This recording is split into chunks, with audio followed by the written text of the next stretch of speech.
Have you ever felt completely drained after getting dragged into a pointless argument? Maybe you've wasted hours or even days turning over in your head what someone said or did. What I want to show you in this video is the quiet strength of stepping back. It's not about being cold or detached, it's about protecting your inner balance.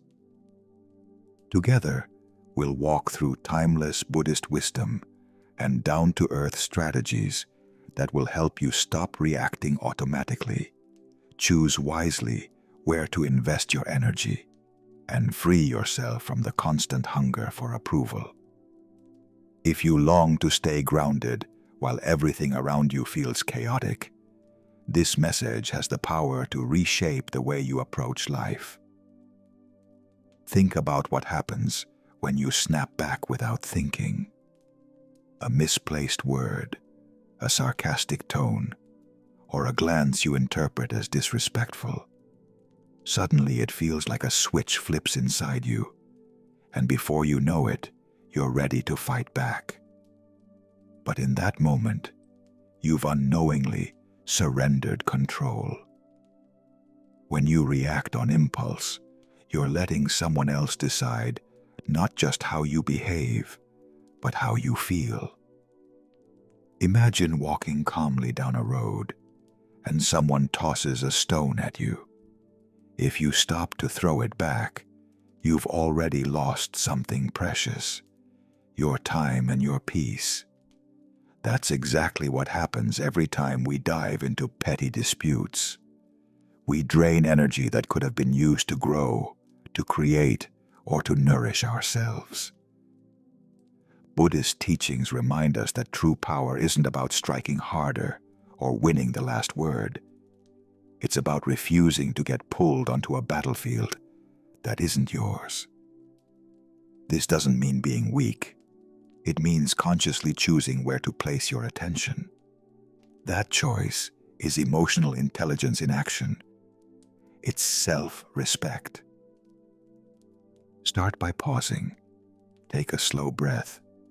Notice the wave of emotion moving through you and ask yourself, will what I'm about to say build peace, or will it break it?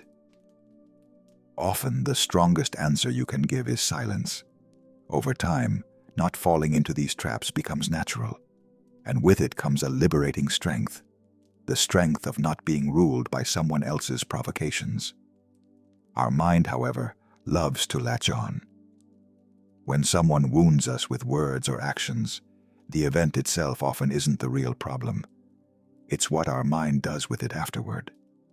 Think of it like an inner hook. Certain phrases or gestures stick, and we can't stop replaying them, rewriting what we should have said, feeding the fire. And while we ruminate, our energy slips away. This happens because the mind craves control. It wants to be right, to protect its image, to manage the situation. But the tighter we hold on, the more trapped we become, like a fish fighting a line, only driving the hook deeper. Buddhism doesn't tell us to deny this impulse, but to witness it without fueling it. Letting go doesn't mean pretending it didn't hurt. It means refusing to chew on the same wound again and again. Picture your thoughts as leaves floating down a stream. You don't need to grab them. The more you let them drift, the clearer the water becomes. And in that clarity, you'll realize the weight you carried wasn't the situation itself. It was your grip on it. With practice, you'll catch yourself the very moment you're about to bite the hook.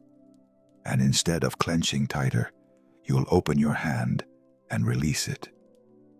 That is real strength, not resisting pain, but refusing to keep feeding it. Reacting instantly feels natural. A sharp remark, a cold message, a look that seems like a challenge, and suddenly your body tenses, your breath shortens, your mind crafts comebacks. It's an ancient defense reflex. But here's the catch. The moment you lash out, you're no longer free. You've handed control of your peace to the one who provoked you. Buddhism teaches that true resilience doesn't lie in defeating the other side, but in staying balanced while the world tries to knock you off center. Instead of striking back, create a gap.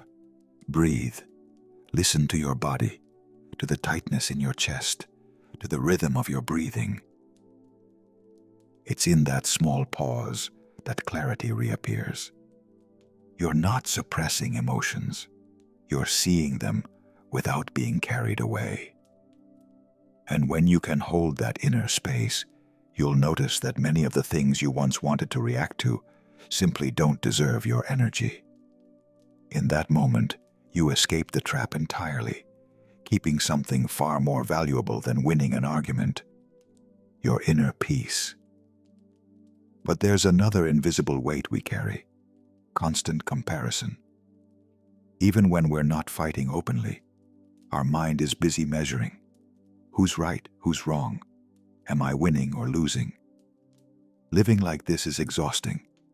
It's like dragging an invisible chain through the day, the need to have the last word, to prove yourself, to close every open loop. The truth is, not every debate needs closure, and not every conflict needs a winner. When you release the need to be right, you discover a freedom that doesn't depend on anyone's validation.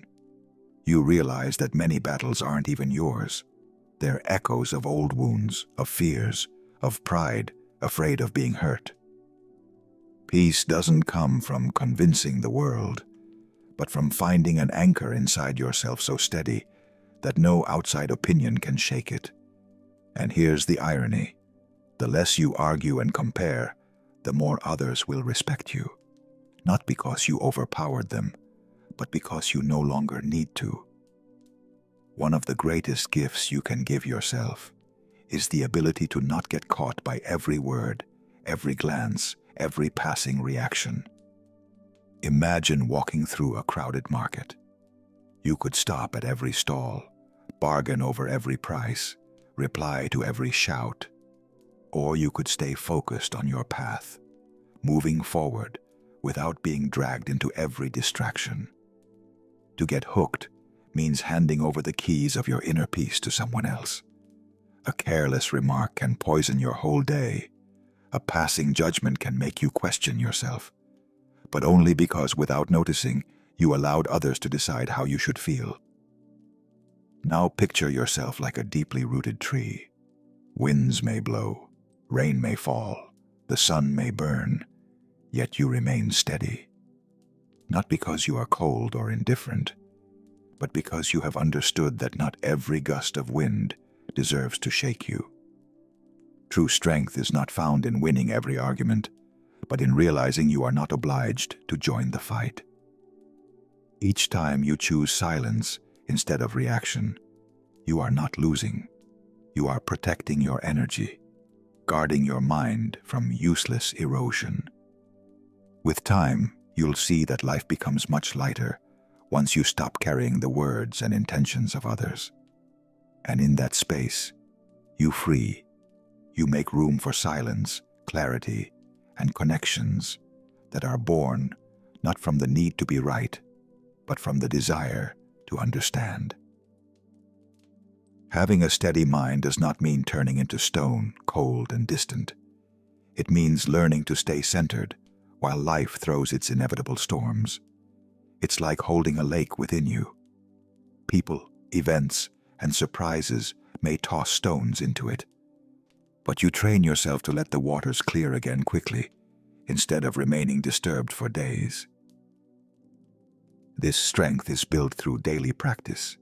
Each time you breathe instead of reacting, each time you listen without rushing to respond, each time you notice an emotion without becoming that emotion, you reinforce the foundations of your inner stability.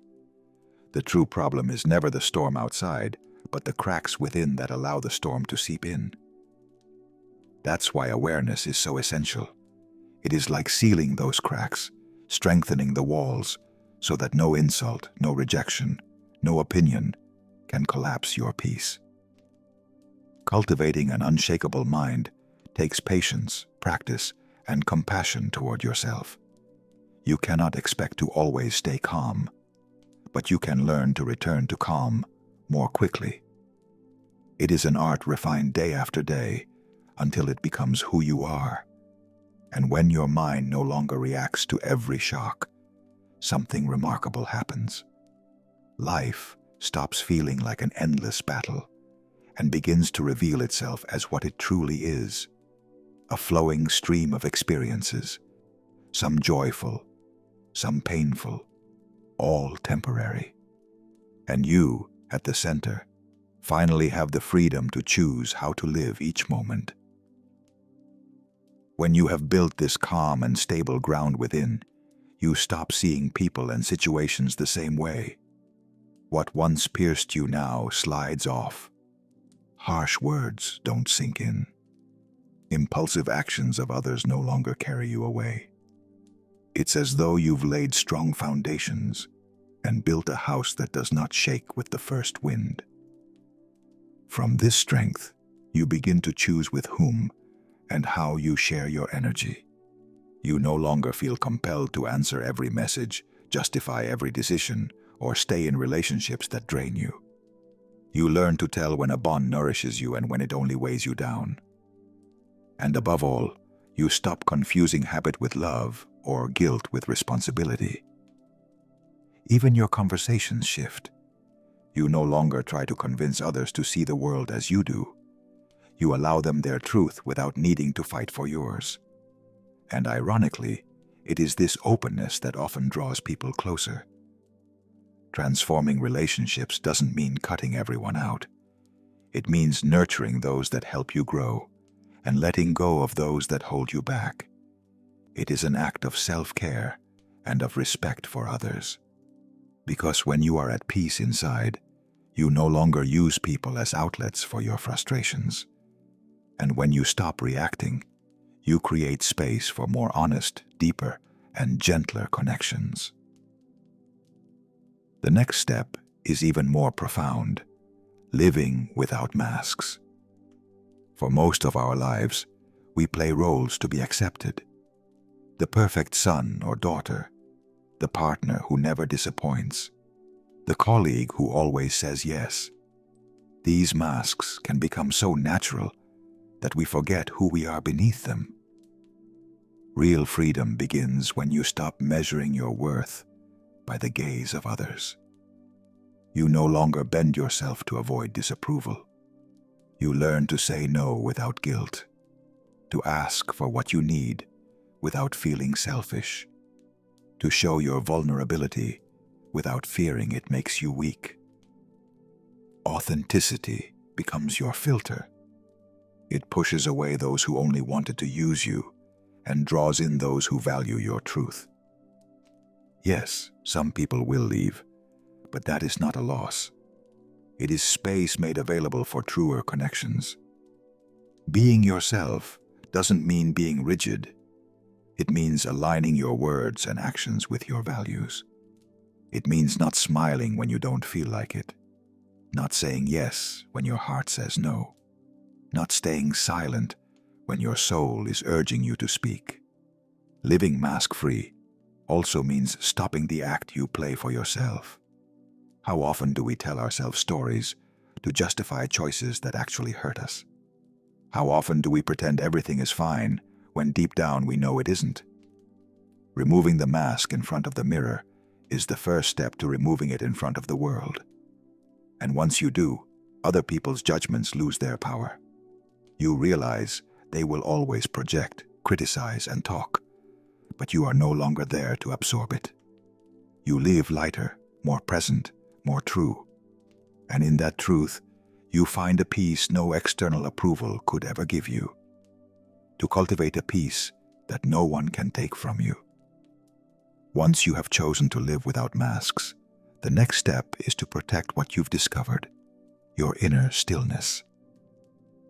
This is not a fragile calm that shatters at the first criticism or unexpected obstacle.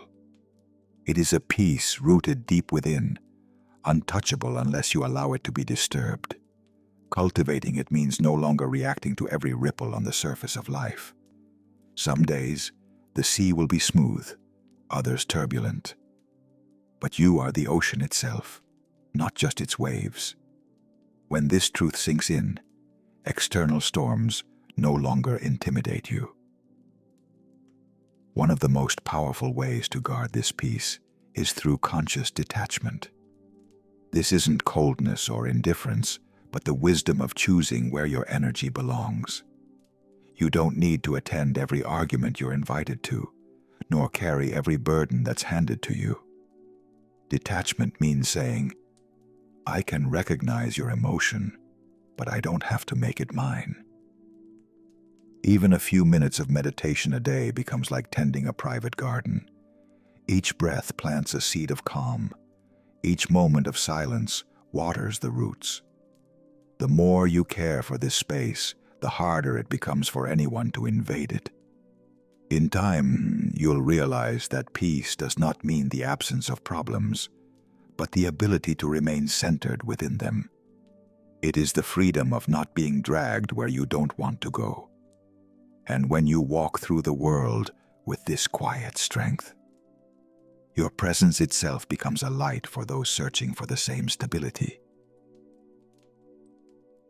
Looking back on this journey together, it's clear how each reflection has led us here. We began by uncovering the trap of reaction, those moments where instinct takes over, and we hand our energy to situations that don't deserve it. We saw how the mind clings, how we get pulled into conflicts that drain us, and how not every battle is worth fighting. Strength often lies not in proving yourself, but in knowing when to let go. We explored how silence can disarm more than 1,000 words, and how breaking free from the need for approval is one of the deepest forms of freedom. We practiced turning anger into calm, transforming that energy into creation instead of destruction. And we discovered that the greatest freedom of all is not being defined by others. We spoke of the unshakable mind, of that stability that doesn't depend on external circumstances, but grows from within, like roots that withstand every storm. Now pause, breathe. Think about how you can apply even a small piece of this tomorrow in everyday life. A comment that once would have irritated you now passes without effect. A judgment that used to sting now dissolves before it reaches you. An avoided argument that gifts you a quiet evening. Ignoring in this way is not cold indifference, it is conscious choice. It is saying, I will not negotiate my peace for a moment of anger or pride. It is the courage to allow certain things to resolve themselves without needing to intervene. We live in a world that constantly pushes us to react, to notifications, to opinions, to expectations. Yet true strength is not reacting to everything. It is being present without being imprisoned.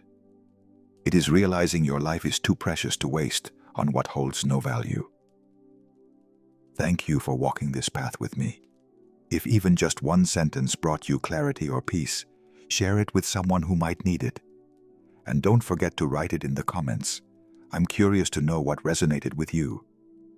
If you've made it this far, let me know. Write the word peace in the comments.